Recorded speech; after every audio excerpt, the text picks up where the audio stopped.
Hello, everybody. This is Vince Russo with a special podcast highlighting the experience I had this weekend at the Big Event Wrestling Convention in New York City. I have a lot to say today on this free podcast.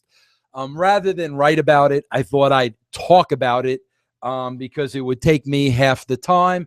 And also, a lot of it was very emotional, and I think you'll get a better feel for what it meant to me, seeing me and hearing my voice.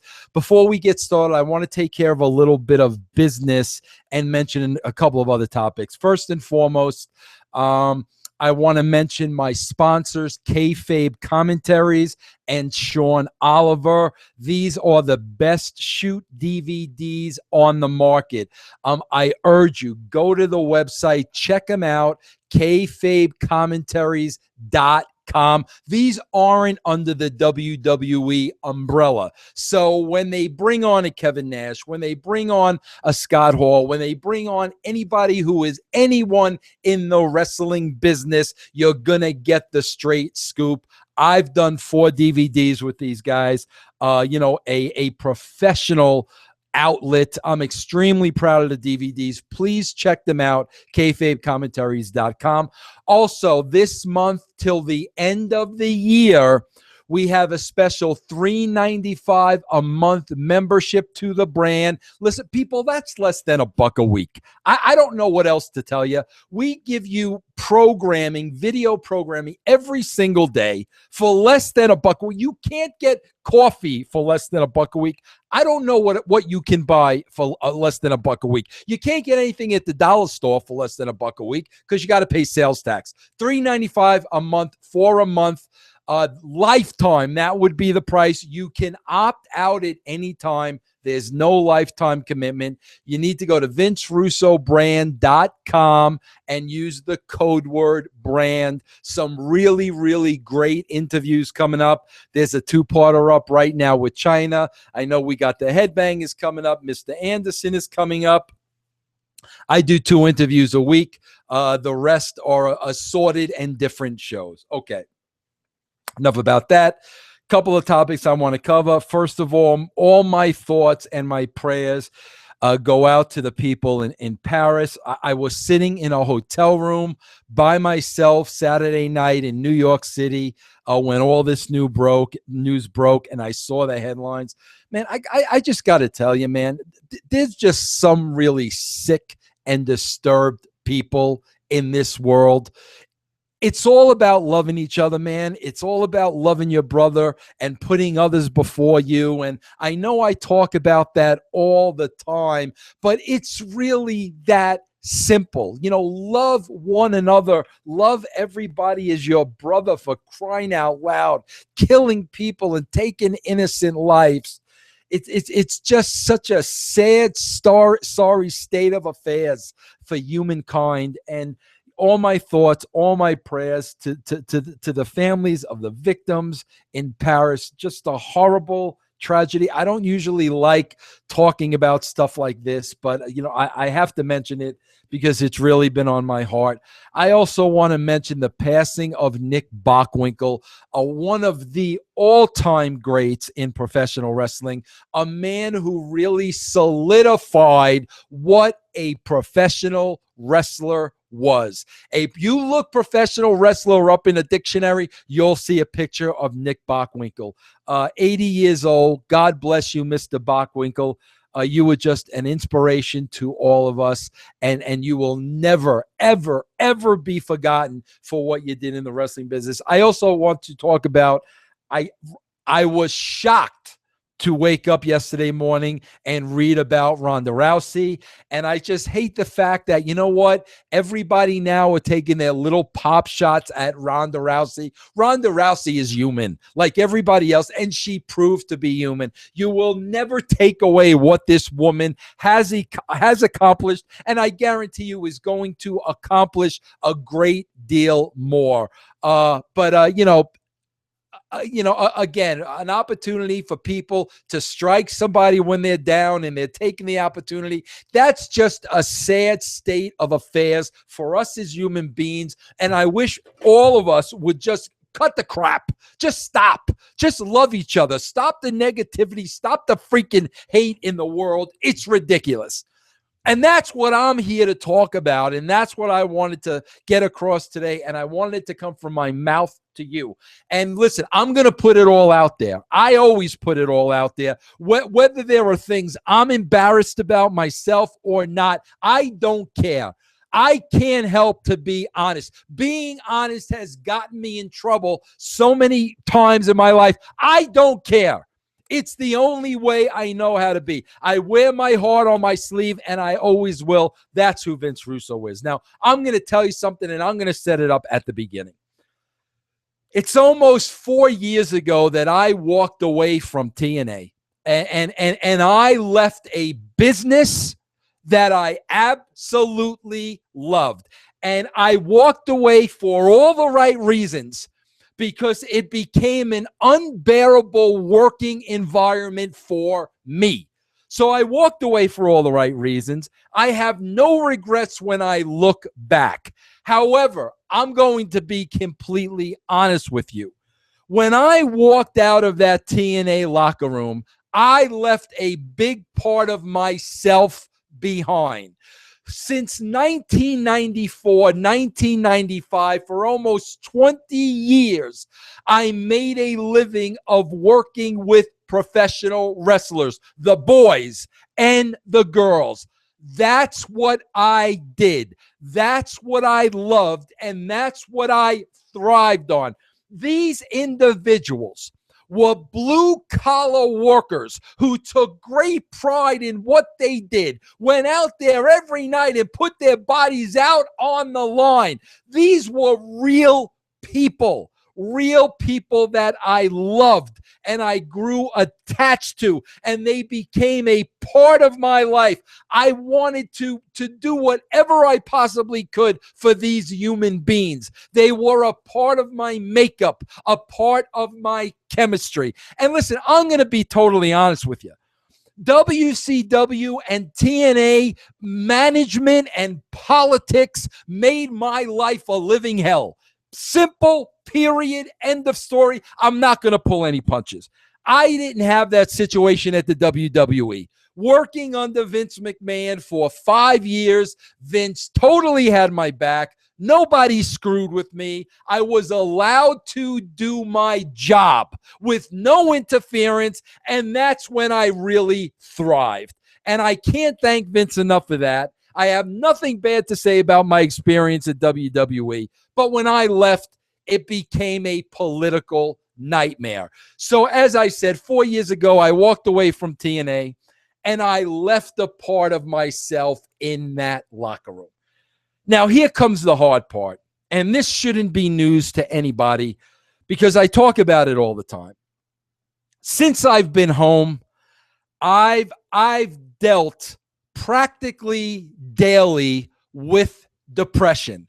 I kind of, it's that old story, being taken away from wrestling, being taken away working with the boys, the thing I love the most.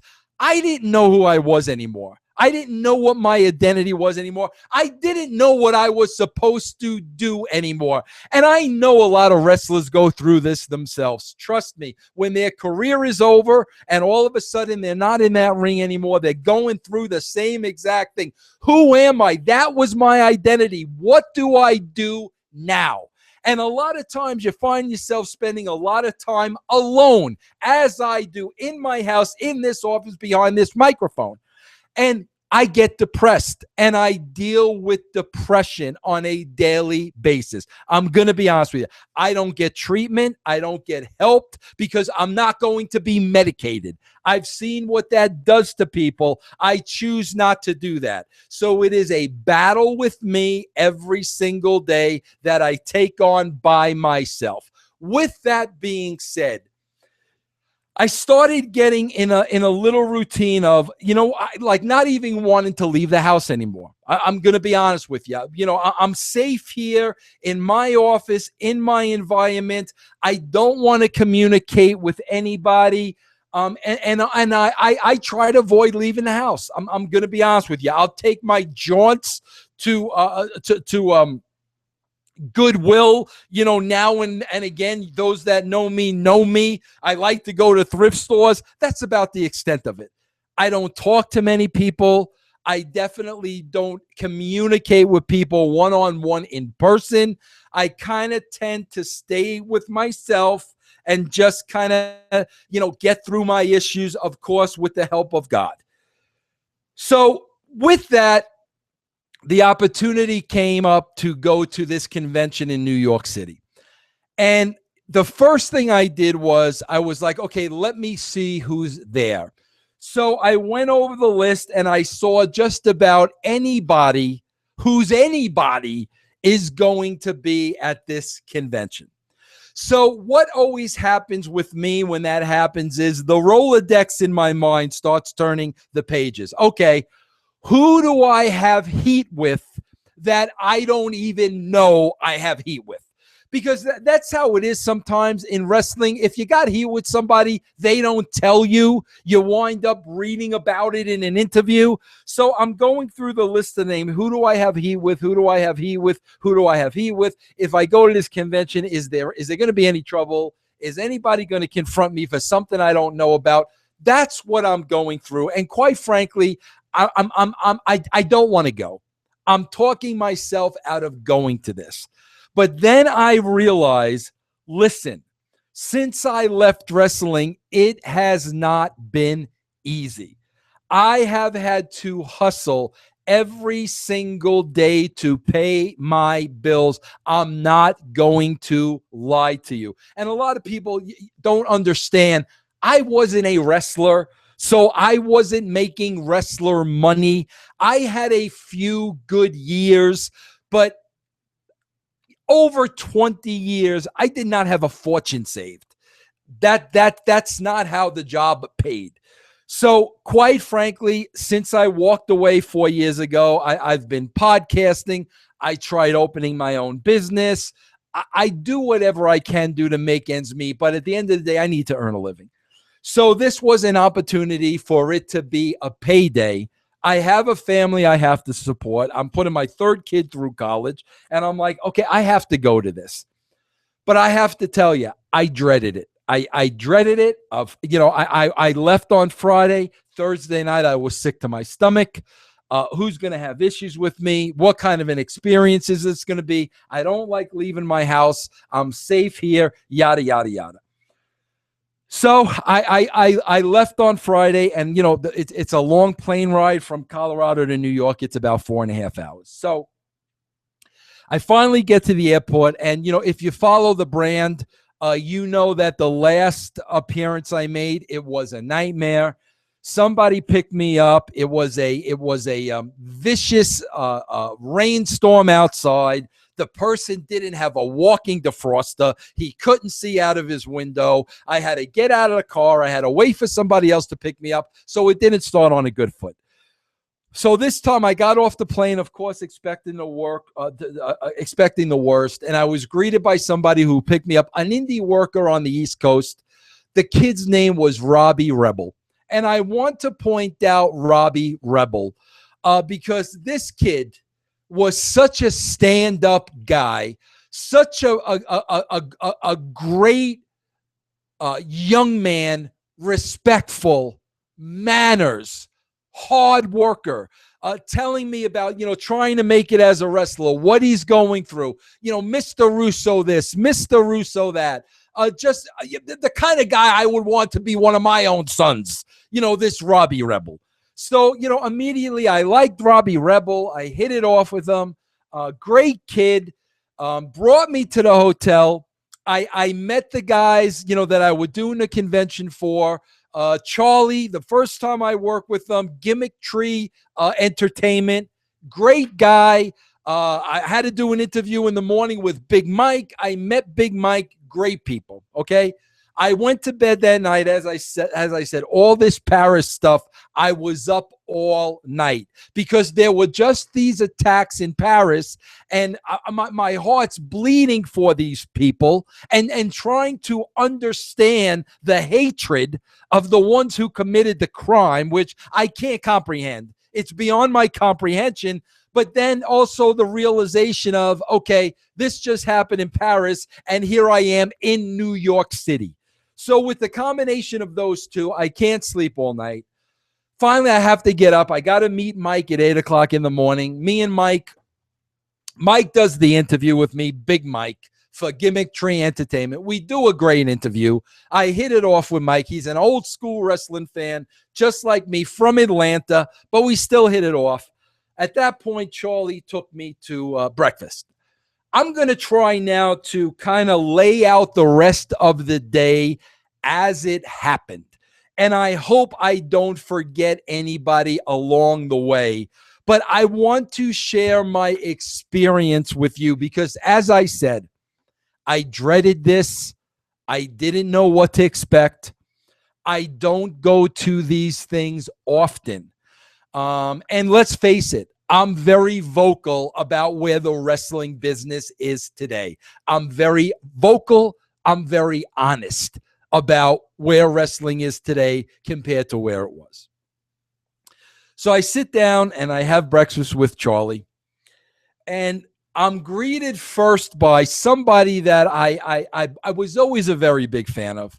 I always liked him real much. Listen, I'm not going to lie to you. The guy had a little bit of an attitude, just like I did back in the day, but maybe that's why I liked him. And I'm talking about Kid Cash from TNA. Kid Cash came up to my table. He sat down next to me. Me and Cash talked for a while. He's doing so many other things now. He's got an MMA school in Nashville. He's also working as a marketing executive, which blew me away. I loved hearing that. Still doing his wrestling. Told me some TNA stories that maybe I'll share at a later date. Now's not the time, but I was really happy to sit down with David Cash, Kid Cash. I hadn't seen David for, I don't know, 8 years, maybe 7, 8 years, whatever. But so the day's off to a good start. So far, so good. So now it's time to go to the convention. So I go to the convention and I'm walking towards my table. I'm going to try to give you the day, the blow-by-blow of the day, so you will really know what my experience was. I go to the table. I walk to the who's the first guys I pass on the way to my table? I pass the Nasty Boys. And, I'm always happy to see the Nasty Boys. Knobs is like such a freaking character. I always got a big kick out of Sags and Knobs. I work with them at the WWE. I work with them again at TNA. I always got a big kick out of Brian Knobs. Great personality, really great human being, very funny. So Knobs stops me, and typical Brian Knobs fashion, he asks me, if I know anything about Jeff's GFW, what's going on with TNA, this and that. Brian Knobs is still looking for work, as all of us are. We will forever be looking to work. So had a nice conversation with Brian. He said that him and Sags would be happy to come on the show. He gave me his phone number. I hope to bring those guys on. So we'll have a good conversation with Sags. So far, so good. I finally get to my table, and the person that I'm kind of co-hosting the table with is there. This is a man by the name of Bill Apter, 70-year-old Bill Apter. I'm going to tell you right now, if you don't know Bill Apter, if you don't know the name Bill Apter, then you don't know wrestling. It's that simple. If you don't know Bill Apter, get on your Google right now, your FaceTime, your Facebook, whatever, your Periscope, I don't care. Look up who Bill Apter is. Bill Apter is a treasure in the wrestling business. Bill Apter has been a part of the wrestling business for the past 50 years. Bill Apter was embedded in the wrestling business long before I ever became a fan. He has met and interviewed every wrestler that has ever walked the face of the planet. The guy is a treasure. I absolutely love Bill Apter. I've always loved Bill Apter. When I see this man, I want to kiss him on the mouth. But then I got to be honest with you. Then he starts with the imitations. He's a big Jerry Lewis mark. He does the Jerry Lewis imitation. Then I'm sitting with him for a while, and I start seeing Bill's gimmick, where everybody that comes up to the table, Bill asks them where they're from. When they say where they're from, I got an uncle from there, or I got an aunt from there, or my friend. Everybody he meets, he's got a connection with. That's the gimmick, because there's no way that he knows the amount of people that he says he knows. So I'm sitting back and I'm watching the Bill Apter act, and I got to tell you, I'm having the time of my life. I'm absolutely loving this, just watching Bill Apter. He's there with his lovely daughter, his lovely wife. He's got a new book out. ECW Press is Wrestling Fake. Check it out. He's signing the book. I'm just being entertained watching Bill Apter. So I'm signing, and, the fans are coming up. A lot of people listen to this show. I was really happy to hear that. VinceRussoBrand.com. Talk to the fans, the pictures, whatever they want. Listen, that's how I am when I meet people. Whatever they want. Whatever you want from me. So I'm greeted by the first wrestler. And the first guy I'm greeted by is my good old friend from TNA, Abyss. Now, if anybody knows Abyss, we know he plays a monster on TV, but anybody that knows this guy knows he's the biggest teddy bear on the face of this earth. He's a lovable, huggable teddy bear. I've known him for well over a decade. I still keep in touch with him. I hadn't seen him in about 5 years. He comes over wearing the gimmick mask that only Abyss would wear, gives me the big hug. We're hugging it out, catching up on old times. We make an appointment for him to come on the show. We talk about his cats that he couldn't toilet train. We're going to talk about that at a later date. But I'm thrilled. I'm absolutely thrilled to see this Abyss. Absolutely thrilled. So now, so far so good, but I'm staying in my little corner because there's a big room where all the big stars are. And I'm like, I'm saying, let me keep a low profile. Let me keep a low profile here so, nobody notices me in case anybody's got to hear with me or nothing. So I'm there and I'm signing the autographs, fans coming up. Here's the next visitor. The next visitor coming to see me, Gail Kim. I don't know if you've ever seen Gail Kim in person. Gail Kim is a freaking movie star. She's a movie star. She's a rock star. She's a goddess. She's one of the most beautiful creatures of God that you will ever see. But here's the thing about Gail, because I've worked with a lot of beautiful creatures, okay? The inside is just as beautiful as the outside. A beautiful, beautiful human being, this Gail Kim. She comes over dressed to the nines, hugging me. Oh, Vince, I miss you. Vince, I love you. I love you. Hugging me hugging her back. I can't get enough of this Gail Kim. Okay, so far, so good. I go back to signing. I turn around and I look down the hall and somebody, hey, Vince, give me this. Now, you got to understand something. I'm as blind as a freaking bat. But I don't wear my glasses because, I'm 54 and I'm old with a pop belly and I'm vain. So I don't wear my glasses. So this person's tracking me down. Vince. I literally have to put on my glasses and look up. So I look up, and who is it? It's the beautiful, one of my favorite. I'm not going to lie to you. She's got a special place in my heart. It's Angelina Love. Now, I got to be honest with you. I want to run over and just embrace Angela. She's pregnant now. She's 5 months pregnant. She's Mrs. Davy Richards. I haven't seen her in a very long time. I want to hug her. I want to embrace her. But there's a big dilemma. I got to be honest with you. Prior to me seeing Angelina, this fan comes over to the booth. Now, I'm going to say this with all due respect. He's a heavyset guy. And he had a T-shirt, and it was drenched in sweat. Absolutely drenched in sweat. So the guy came over. I'm very nice and whatever. He wants to take a picture with me. I'm being honest with you now. I'm sorry. So I take a picture with the guy, and I literally am trying to not breathe while this guy's taking a picture with me. I'm being honest with you. I take the picture with him, all smiles, everything else like this, and the guy leaves. So now all of a sudden, Angelina's waving. I put down my glasses. I want to go see Angelina. All of a sudden, I smell like this guy. And I don't know how to describe the smell. And so I'm just going to say it smelled like vomit. It was vomit sweat. I don't know what it was. I don't know. That's what I smelled like. So now I'm like, oh my God, I got to go see the lovely and beautiful Angelina. She's going to think Vince smells like vomit because the vomit guy, the whiff is now on me.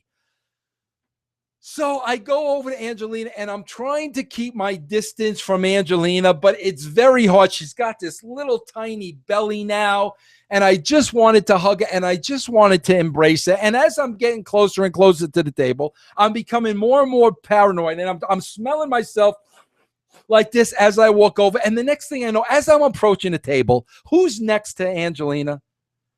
The lovely Madison Rain, who I fondly refer to as Matta Socks, and the lovely Velvet Sky. The beautiful people are all there. So now I'm approaching Vince, Velvet gets up, Madison's up. You know, it's like they want to have hugs all around, and I'm smelling like vomit guy. And I'm thinking these girls are going to think I stink. I didn't shower the whole 9 years. But what am I going to do? I'm in love with these girls. I've always been in love with these girls. They're so special. They're all such freaking sweethearts. You know, now Angelina's going to have a little one. Matta Socks has 2 beautiful kids at home. The Velvet Sky going out with one of my dearest friends in the world, Bubba. I love these girls. So I got to go over. We got to hug. We got to embrace. We take the picture. The picture's out on Twitter. Everybody sees it. So now all of a sudden, I'm trying to get out of there because I'm vomit guy. And all of a sudden, on my left, coming into the picture, Gail Kim again, the lovely Christy Hemme, and Brooke Tessmacher. These are the 6 most beautiful women. Like these literal, all 6 of these women can be Hollywood starlets. Every single one of them. They're stunning. They're beautiful. And you got to understand something. When I say they're stunning and beautiful, I'm not 54-year-old creepy uncle. They are stunning and beautiful on the outside and the inside. All of these girls. That's why I love them. So now Gail gets another hug. Now I hug Christy. Now Brooke. And I swear, I feel like I'm vomit guy. These girls must have think I didn't shower. It was a beautiful experience, but very, very, very scared to death at the same time. So, you know, nobody said anything about the vomit guy smell, which was good. So now I go back to my booth, okay? Because again, Charlie paid me to sign autographs. I can't be visiting everybody. I got to do my job. So now I'm doing my job, blah, blah, blah, blah, blah. Next thing I know, I look up. Now I absolutely mark out because I'm telling you, I never met this guy before. I've interviewed him. I've watched him on television. I've never met him, but I'm the biggest mark in the world for this guy. I look up, and there he is, built, sculpted like a Greek god. The shirt was so skin tight on his body. I could see every freaking muscle, every six pack, everything on this guy. This guy looked like a star. You know how I always say, if you want to be a star, you got to look like a star? This guy looked like a star. Hair done, nice, tan, beautiful. I almost had a man crush on the guy. Look up EC3. Ethan Carter III. Oh, I thought I just saw St. Nicholas coming down my chimney, for crying out loud. I saw Ethan. I popped. I hugged him. I put him over. I told him how great he was. He talked a little bit to me. I told him that it made my day meeting him. just a great guy. Everything I thought he was when we had a conversation before, but now I finally got to meet the man. So, so far, so good. Everything so far, so good. But keep in mind, I did not go into the other room yet. Meanwhile, Mr. Backlund comes through. Everybody knows my history with Mr. Backlund. I love the man. That was easy. So far, no blood, no foul. All right, next thing I know, I look up, and all of a sudden, coming down my way in a hurry, is Mr. JJ Dillon. Now, I got to give you a little backstory with JJ, and it's going to be very brief. If you want the whole story, it's all in my book, how WCW killed Vince Russo. But while I was at WCW, I had a pretty serious confrontation with JJ Dillon. One that I was a great deal responsible for. Okay. However, it's been probably some 10 years or so. I saw JJ Dillon after that. I saw JJ Dillon after I became a Christian, after God changed my life, at a very similar convention. I went up to JJ. I apologized on my hands and knees. I told him I was an absolute jackass. I take full responsibility. I'm sorry. This was 10 years ago now. And JJ was gracious enough to accept my apologies. So he's coming at me pretty quick. So I'm like, my first instinct is, did he forget I apologized 10 years ago? Because I know I did. I hope JJ didn't forget I apologized. I hope he's not coming down here because he's hot with me. So JJ comes down. I get up. I go in the aisle from behind the table to meet him. JJ greeted me with one of the biggest hugs I've ever received from another man. I'm going to be honest. I'm talking relatives. I'm talking longtime friends. I'm talking, it was tighter than an Ed Ferrara hug. He gave me such a hug, JJ Dillon. I got to tell you, I'm not lying. I almost wanted to cry. I felt very emotional that after what JJ and I had gone through for this man, this legend. JJ was around the wrestling business long before Vince Russo was. And again, if you don't know JJ Dillon, you don't know wrestling. I don't care who you are. For him to come greet me and then lay this hug on me after how at WCW I made a big mistake. It really, really touched my heart. It touched my heart. I grabbed on just as tight. I didn't want to let go because this showed me so much. This meant the absolute world to me. And I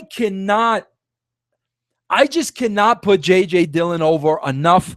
If anybody out there knows how I can contact JJ, how I can get his phone number, anything, please let me know.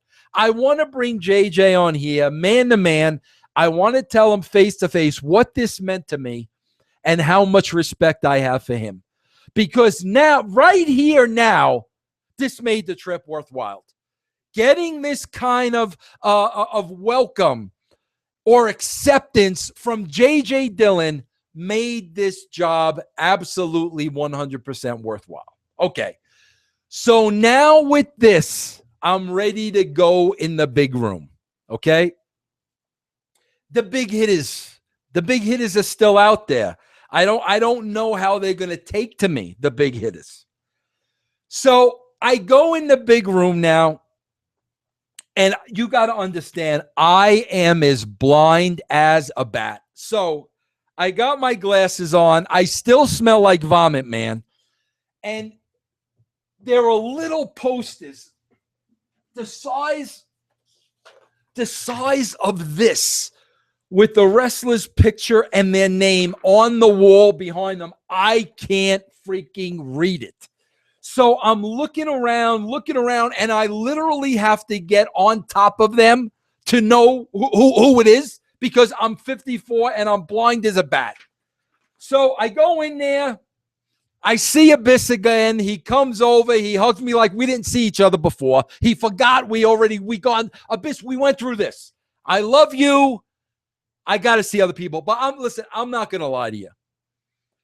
I'm in that room because there's one person I have to see in that room. And the one person I have to see in that room is Taz. Listen, Taz is my paisan. Taz is from Long Island. Taz and I have a history going all the way back to the WWE 1999. I have not seen Taz since I left TNA. I'm on a mission to see Taz. So I'm looking around Taz. All of a sudden, who's right dead in front of me, sitting down? Big, sexy Kevin Nash. Now, listen, this is always a treat. Whenever you see Kevin Nash, it's always a treat. Now, I had not seen Kevin Nash since TNA. I think he left before I did. So it's been at least 5-6 years since I saw Kevin Nash. So I approach Kevin Nash, and there's an empty seat next to him. So Kevin Nash asked me to sit down next to him.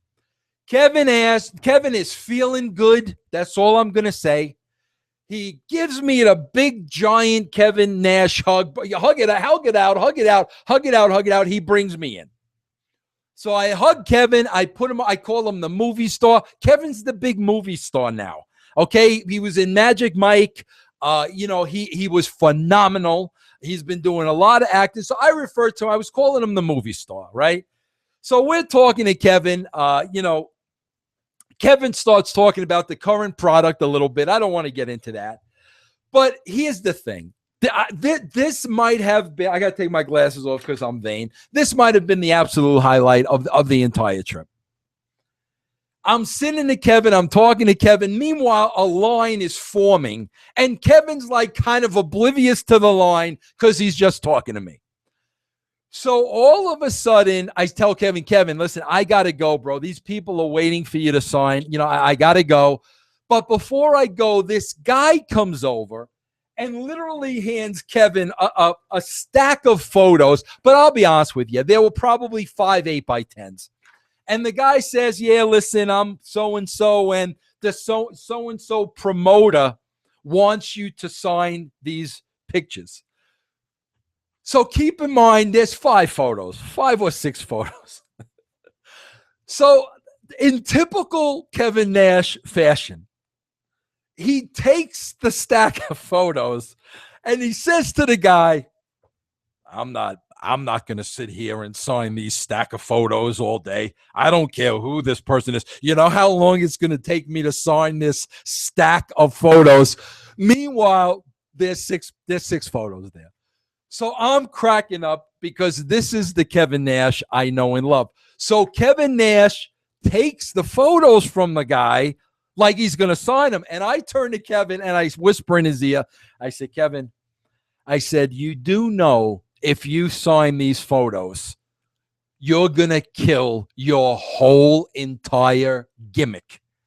If you become soft now and sign this stack of photos for these guys, the reputation of Kevin Nash will be shot forever. So Kevin looked at me. He goes, you're right. So Kevin turns around, looks at the guy with the stack of the 6 photos and says, you know what? I think my time is up. I think I'm on overtime now. I think it's time for me to go. I really can't sign the photos.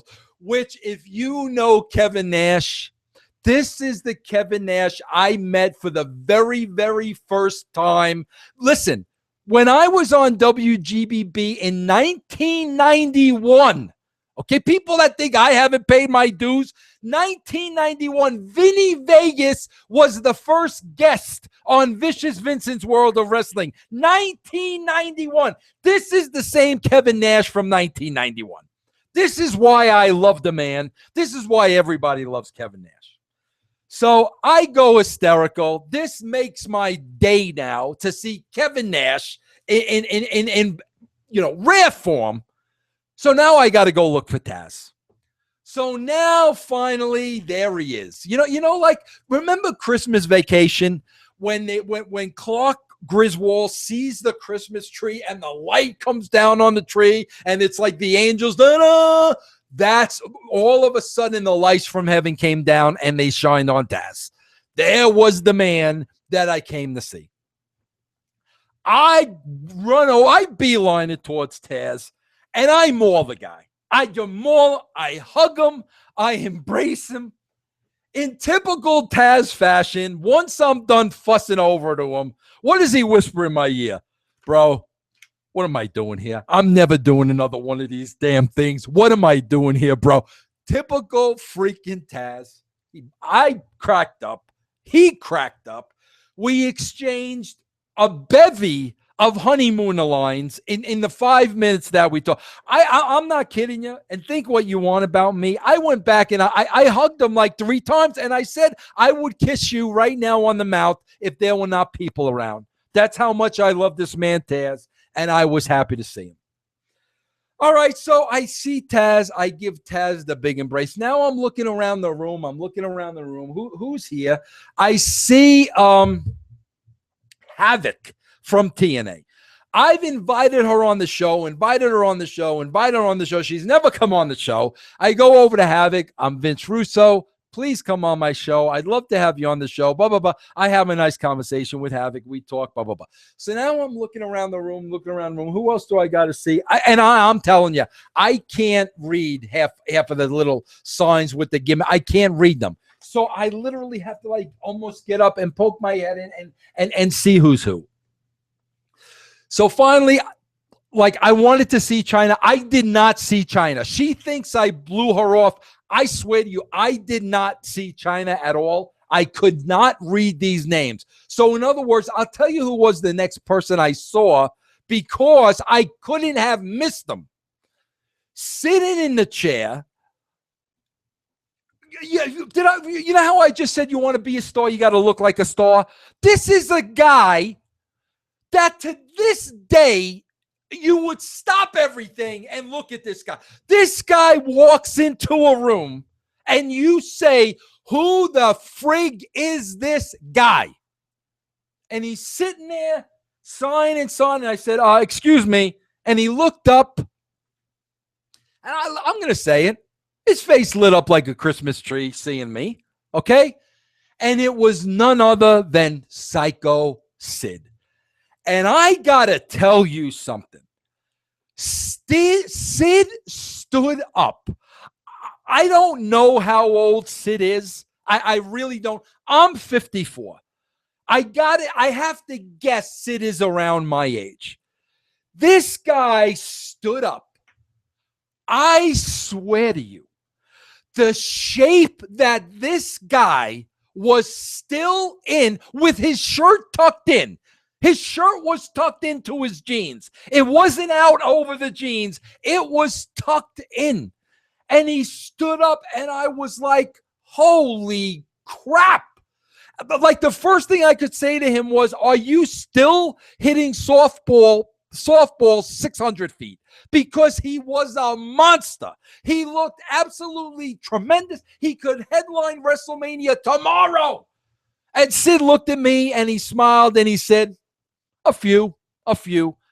But this sincerely is a freak of nature. To be in the shape that this man was in at his age was absolutely phenomenal. So talked to Sid a little, said hello to Sid. Now, there are basically 2 guys left on the list I got to go see. Okay, and this is the one where Vince Russo is going to pay his respects, but I haven't seen neither in years, and I don't know how they're going to react, but it doesn't matter. These 2 individuals made it possible for me to have a career in wrestling and for me to support my family because of the people they drew that enabled the WWE to pay me. And I know that, and I never forgot that. And I was there to pay my respects to them. So they're in separate rooms, because they're the big hitters. The first guy I had to track down was Bret the Hitman Hart. Now, I've got to tell you something. My hardest moments in wrestling came with Bret Hart. I was the guy that had to talk to Bret literally days after the Montreal Screwjob. I was the guy that went to WCW and had to sit down with Bret the first time I was seeing him after the tragic death of Owen. And those 2 times were probably the hardest experiences in all my years in the wrestling business. And I'll tell you why. Because of my respect for Bret Hart. I've told everybody, Bret, liked to label himself the Canadian hero. He liked to be called the Canadian hero. And you know why? Because Bret was legitimately a Canadian hero. He was.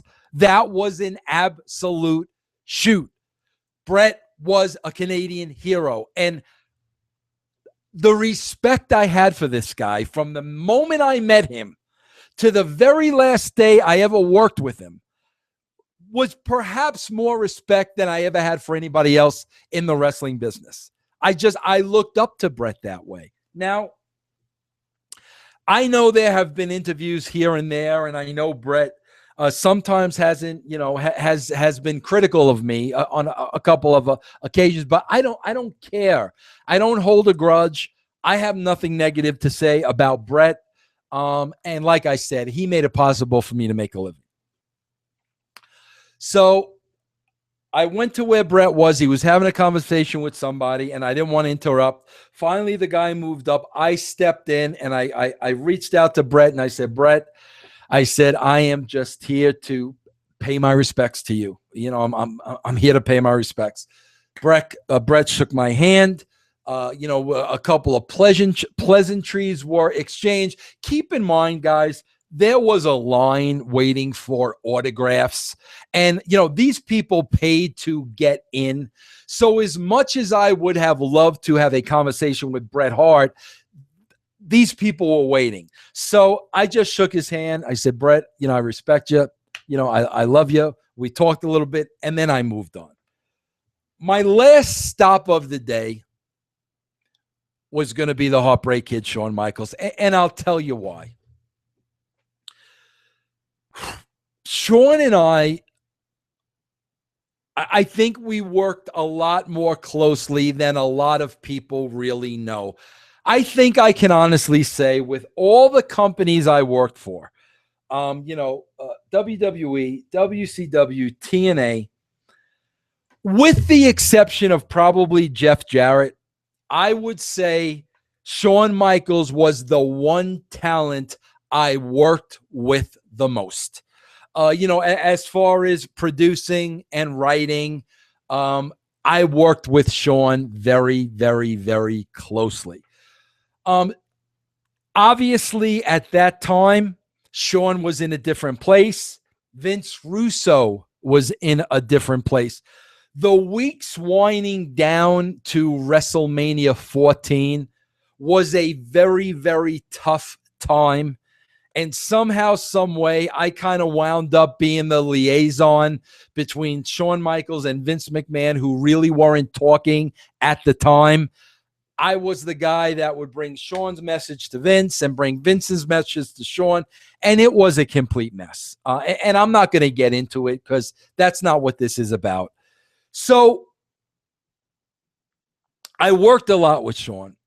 I thought Shawn at that time was one of the greatest performers of all time. There was an incident, again, Shawn was in a different place at the time. I will tell you, Shawn was one of the only wrestlers to ever threaten me physically. And again, it was a different Shawn. And I guess you could kind of say, there was kind of a love-hate, but there was also like such a mutual respect between the two of us. Yeah, a great respect I had for the talent of Shawn Michaels. So the last time I saw Shawn, Sting was having a show on TBN, the Trinity Broadcasting Network. And I was a guest, and Shawn was a guest. I hadn't seen Shawn in forever. I saw Shawn that day. We didn't get to talk much, but everything was cool. He asked me about my faith and my Christianity, and we had a little short conversation. But I hadn't seen Shawn in a while. And I got to tell you, there's this thing with me and Shawn Michaels, just a feeling. There's a feeling of love I have for the guy. I'm just going to tell you that. And I'll tell you why I think that is. I think a lot of people, when they talk about the Attitude Era, they attribute so much of it to The Rock and Stone Cold Steve Austin. But I have to tell you, I was there in 1994, and I was there in 1995 when the company wasn't doing so good. And for those years, Shawn Michaels was carrying the WWE on his back. He was the company guy. He was the champion. He was doing whatever they asked him to do, and they were running Shawn ragged, okay? Part of the breakdown between Vince and Shawn came, I feel, in my opinion, when Stone Cold Steve Austin came on the scene and Vince started putting more and more and more of his attention on Austin. I think that hurt Shawn, and I'll be honest with you, rightfully so. Because prior to Austin and prior to The Rock and prior to the Attitude Era, there was Shawn Michaels carrying the company. Shawn Michaels was there at the fringe of the Attitude Era with DX. But I'll tell you this right now.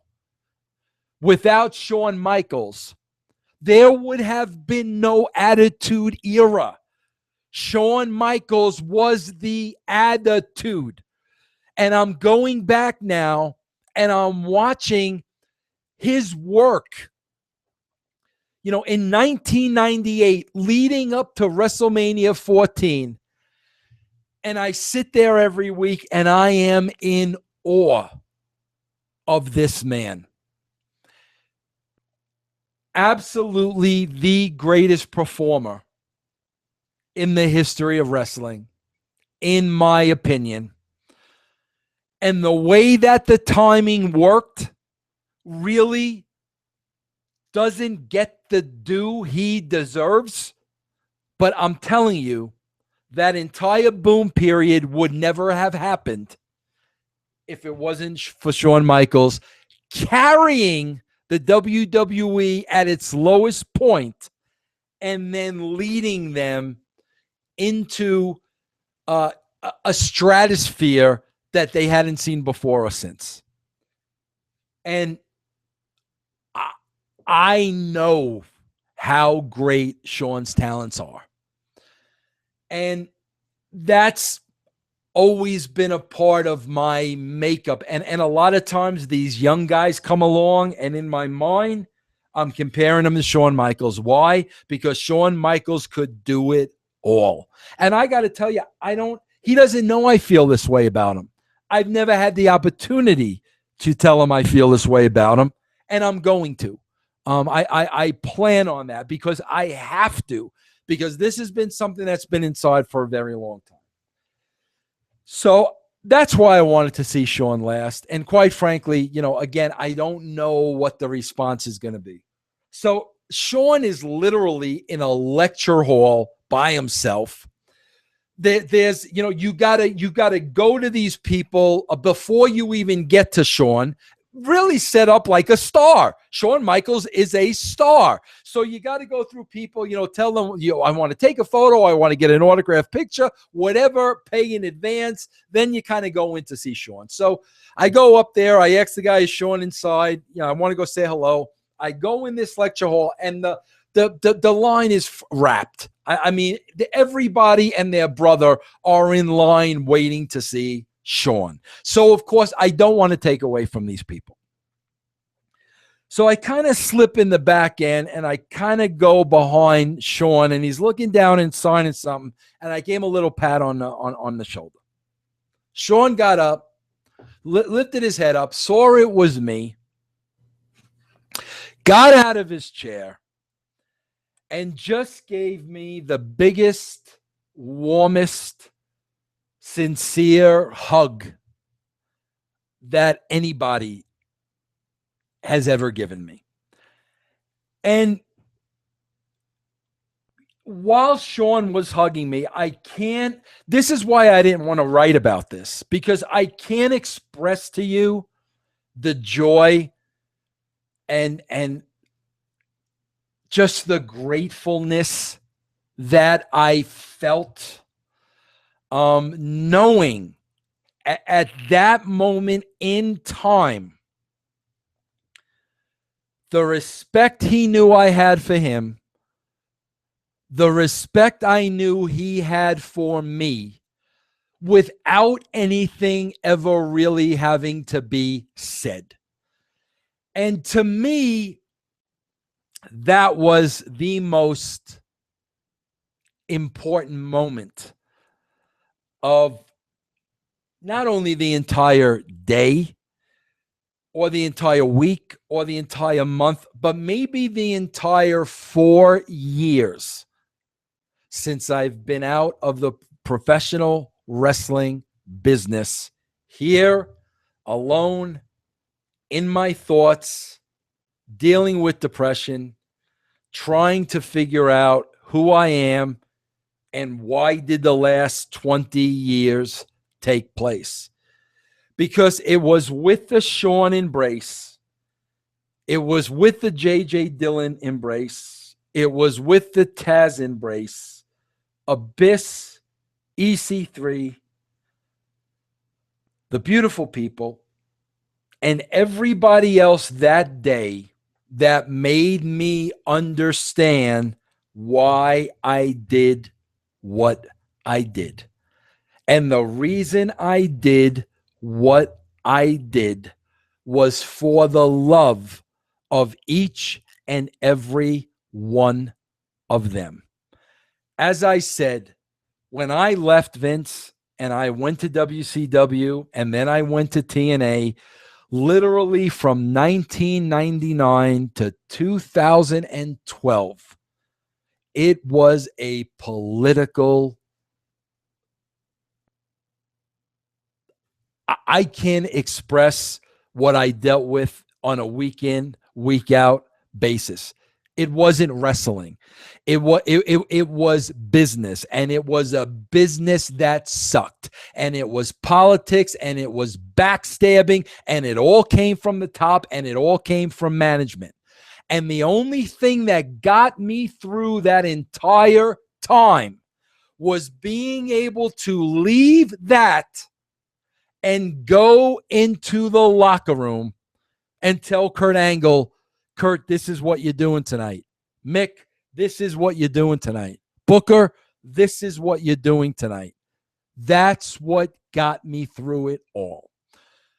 So that last embrace with Shawn just signified to me why I did what I did. And I did what I did because every one of those human beings, whether we got along, whether we didn't get along, whether we hated each other, or whether we loved each other, every one of those human beings were my family. And since I've been taking from my family, life has just not been the same for Vince Russo. And I wanted to just do this way, and I just wanted to take the time now to publicly, I don't know who will watch this, but I just want to thank each and every one of the boys and the girls that made it possible for me to have a job in professional wrestling, for me to be able to support my family for so many years, because I knew it from day one, and I know it now. It was their hard work, it was their dedication, it was their love, and it was their passion. So this is just a personal and public thank you from me. I miss every one of you from the bottom of my heart. I've never gotten over it. The void in my heart has never been filled and will never be filled. What I have now is the memories. And, for that, I just thank each and every one of you. Well, that's about it. I'm going to wrap this thing up. I'm going to get it posted as soon as I can. I hope you check out Vince Russo, VinceRussoBrand.com. This is how I make my living now. And yes, I'm still fortunate enough to have my family members come in my door every now and then, sit down with them and talk like old times. And I'll be honest with you, that's what really keeps me going. So everybody, thank you. Thanks for your support. I love you guys. Take care.